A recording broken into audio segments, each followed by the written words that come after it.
What up, guys? Welcome back to JAWS Diaries. We're here. I'm Ashley. Jason and Ashley Wahler here. Hope you guys are good. So, first things first, sobriety date, 163 days today.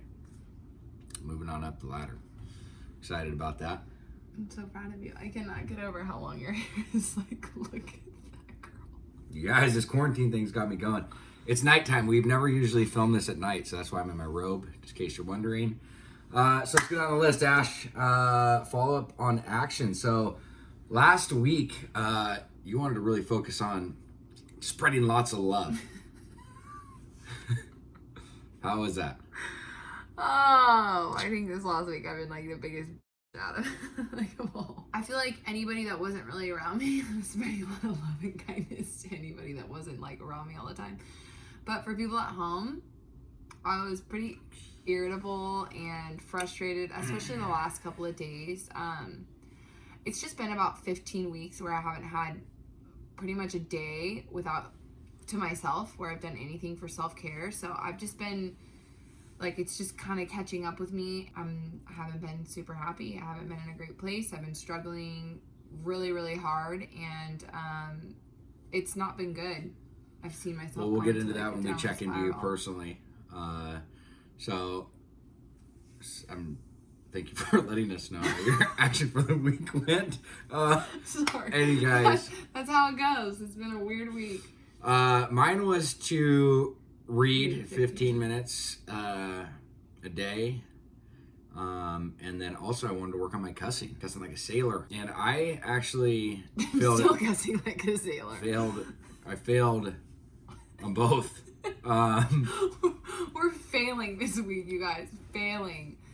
Okay, I don't know about you, but I definitely I did well in some other areas, which I'm excited to check in about. But hey, it's part of the reason why we do this is accountability. Hold ourselves accountable, because it's super foolish and silly that I was not able to at least do the reading. You know, the cussing thing I will always be working on, I feel like. But anyways, so let's get a little serious here. So obviously check-ins. Where were you going with that? You said you were... Well, I was just saying that, like, the last couple of days, you've noticed that I've been really irritable, discontent, like, super judgy, and just, like, off the wall in my really deep codependency and very insecure about myself. And it all goes back to not having that self-care. Like, Zoom meetings can be great, but for me, like, having that sense of human connection, even having just, like, a female adult conversation without having my child there, where I'm not working, I'm just like sitting and enjoying myself, I really haven't had that. And so I'm really yearning for that. I finally went to a meeting this past week, and I hadn't been to a meeting in a couple of weeks, and that's like the biggest thing for me. It's so simple. It drives me insane. It's like, well, I also think you need to give yourself a break. You know, something that's a big deal is you obviously got your IUD out, which is basically a birth control. So you've been hormonal, and I think that's totally normal. I mean, I think your whole system's changing, so that's definitely a big piece to it. And then also, you know, also giving yourself credit too is we worked on this exercise called the ladder exercise, which was really, really cool to really see how certain things affect us and actually getting to the core root of it, and doing a lot of deep work. So I think there's, you know, as much as you've been going through stuff, I mean, there has been a lot of hormonal stuff, but there's also been really cool exercises and things that you've been doing to try to work through a lot of your discontentness and your uncomfortability and your irritability. And I feel like today, even though this last week has been, it's definitely been a roller coaster, you know, and trying to help and support you. But I think it's also like being mindful of that and constantly reminding myself of what you're going through. But also the work that you've done is like, it's been pretty powerful, because we've never done something like that. I mean, we did literally the work we did with this ladder exercise. You identify the problem, and then basically you write down, you know, after you identify the problem, you say, and what does that mean? And basically you list out what that is, and then basically you ask yourself again, and what does that mean? And it helps you get super deep into this. And basically it was really cool for me to see Ashley go through this process, because it helped her identify, you know, basically certain things that lead to codependency, which could lead to me triggering with, you know, alcoholic behaviors, just because you don't have to have the drink or the drug in your system to have those behaviors. So it was really cool, but it was an intense exercise. It took like 20 minutes to get to the bottom of this one issue. But you want to talk about doing some serious soul searching and deep diving. It was powerful. So appreciate that check-in. For me, I've been, the last 48 hours have been on fire, just in a really good place. And I think that's because I've been able to exercise normal again. I've been boxing the last couple of days and going to the gym, and something we have been doing almost every day for the last week is going on bike rides. We got a bike seat for Delilah in the back of my bike. And so she hops on with me and Ashley, and we found these really cool bike paths, and that's been really, really awesome. Something I actually really look forward to. We do it every evening around like 5 o'clock. So it's something that we did with yoga. We've kind of implemented this with the bike rides, and are still sporadically throwing in the yoga and stretching throughout that. But prior to that, dude, the littlest things were setting me off. Speaking of the bicycle, I was trying to put on Delilah's freaking little seat that goes on the back.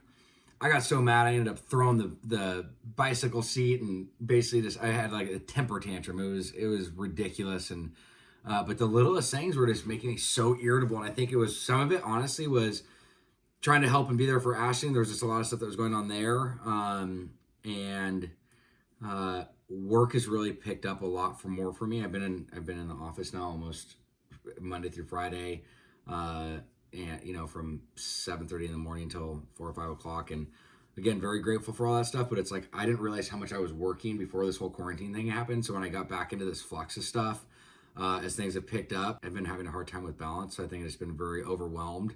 But I'm mindful of it, and I kind of went back to what I talked about a few weeks ago around scheduling that time. Like, I let everybody know again, like, hey, I really want to make sure I stick to that plan of like, I want to start working at 7:30, and I really want to be done like at 3, and everybody respects that, and I let that skate away. I think that's been like part of the thing that's been really hard too, is that we did have that like really good routine, and then it like went away. So then that time where you would come home and I would have that time to myself got diminished, because we just spend time as a family. So like, I literally throughout the day don't have like 1 hour to myself. And you just started working last week. You guys were able to open the salons this week.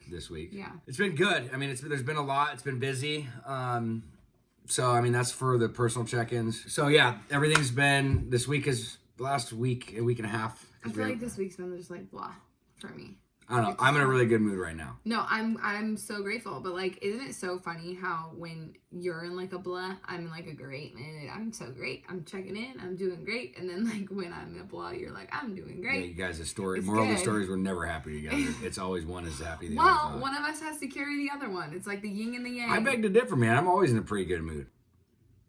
Always in a good mood. I know, I'm not always in a good mood. Topic for the week. We wanted to talk about the power of breathing. And the power of breath, especially going through what we've gone through. What has breathing been able to really do for you? And I mean, like, walk us through it.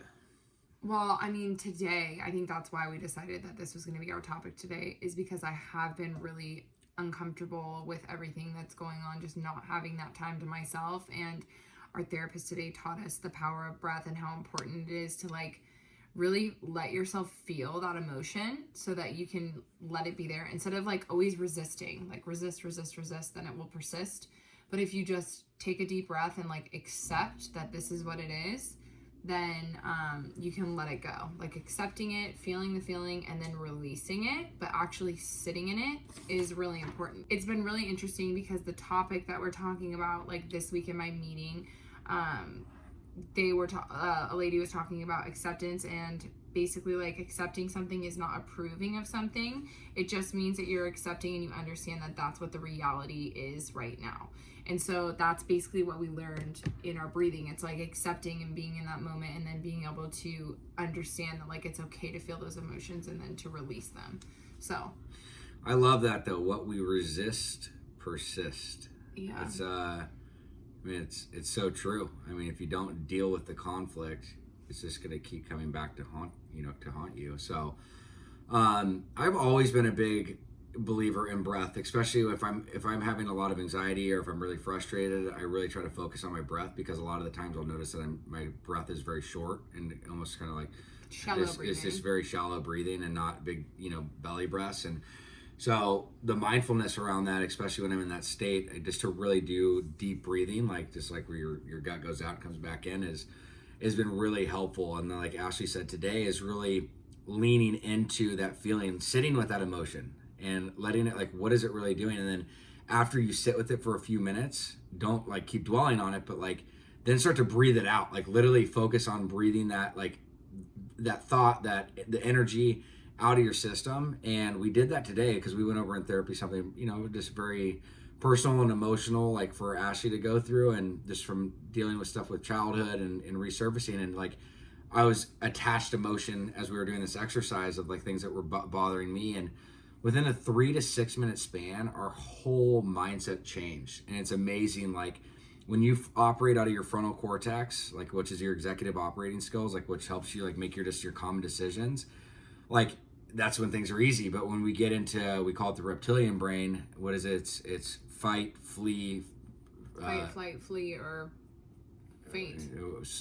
Something to that degree is like you're just not in a place to function. And I mean it's basically you're of no benefit to what it is you're trying to do. So I think that is something really cool to be able to bring you back into right thinking. And so the power of the breath is amazing. And the more I'm learning about like something that is going to tie into our action for the week is around meditation, because I do meditate, and you know I have guided meditation and stuff, but I think throughout the day, just like I pray often, like if I'm going through something, you know, just pause and like I'll take 15 seconds, a minute, and like really pray about what's going on, just to kind of, for God to give me direction and to let go of the certain, you know, feelings. This is just an emotion, or this is just a situation. Like I know it's going to pass.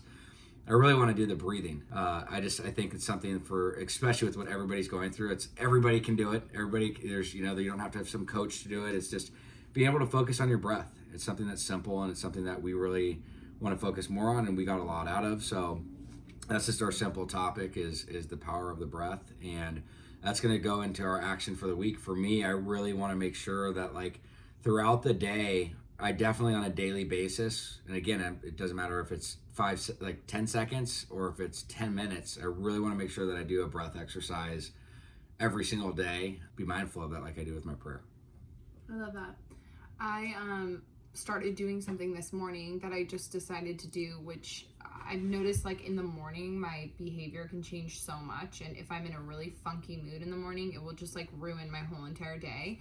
And so I've decided to figure out the little things that I can have control over that make me happy in the morning. So just getting the coffee ready. So when I wake up in the morning, I just flip the switch on. I like That's something that I was really grateful for this morning that I did. Fluffing the pillows at night before I went up so that when I came down in the morning, everything was like put together and neat. And for me, that just makes me feel good. And then also just like having the dishes clean. So I wrote that down in my journal and wrote like things that made me feel good this morning so that I can remind myself those little things that I do that can really change my mood in the morning and why I'm like it makes me really happy. So I'm gonna go make the coffee and make sure it's ready tonight so I don't have to do it. All those little things, fluff the pillow, get the kitchen clean so that when I wake up tomorrow, it's just like one little thing that I don't have to complete. It's another task I don't have to complete, and it makes me feel good. And so it's changing my behavior in the morning, you know? So just for accountability, yeah, you want to focus on like little tasks that make you happy through the week. Yeah, I want to make sure that I'm writing it down in my journal in the morning. Cool. Like things that make me happy. It could also be like gratitude, but for me, I'm going to state it as little joys that make me happy in the morning so that I can really see like how I can change my behaviors. That's normally when I get those really big depressions, is early in the morning. So what I'm talking about. Thanks, game changer. Babe. All right, guys, we'll see you next week. Much love to you all. Thanks for tuning in. Have a good night. Bye. What up, guys? Thank you for watching another episode of JAWS Diaries. Hey, if you or a loved one is struggling and you guys need some direction, some insight, and you're just lost, please fill out the link below and we'd be happy to help.